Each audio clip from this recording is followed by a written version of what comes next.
Untuk mendukung Belajar Bentar, kalian bisa mengklik subscribe.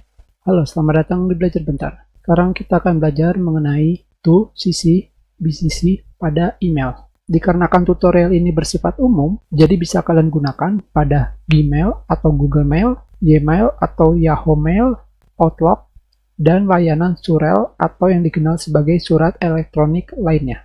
Yang pertama adalah to atau kepada. To digunakan untuk mengirim email ke penerima utama atau asli. Ini yang sering kita gunakan.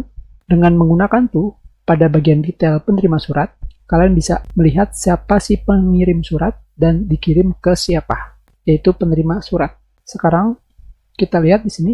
Di sini kita sudah memiliki dua alamat email. Sekarang kita akan langsung mengirimkan surat.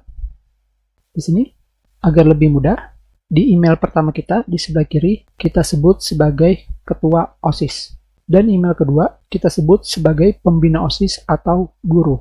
Sekarang, kita sebagai ketua OSIS akan mengirimkan surat ke pembina OSIS atau guru. Kita kirimkan. Alamat emailnya adalah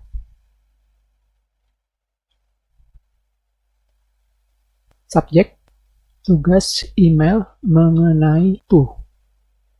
Dan isinya tentunya kita asal-asalan. Dan kita kirim sekarang. Dan sekarang di sini email kedua atau pembina OSIS sudah mendapatkan email. Di sini kita lihat isi dari emailnya. Di sini kalian bisa langsung melihat pada bagian atas bahwa email ini telah dikirimkan oleh si ketua OSIS atau si pengirim surat. Hanya seperti itu saja kegunaan to. Tetapi jika kalian ingin melihat lebih detail lagi, kalian bisa melihat pada panah untuk menampilkan detail email di sini. Di sini kalian bisa melihat secara detail dari mana surat ini dikirim dan kepada siapa, yaitu kalian sendiri. Di sini kalian juga bisa melihat tanggalnya, subjek, dikirim oleh, ditandatangani oleh, dan keamanan.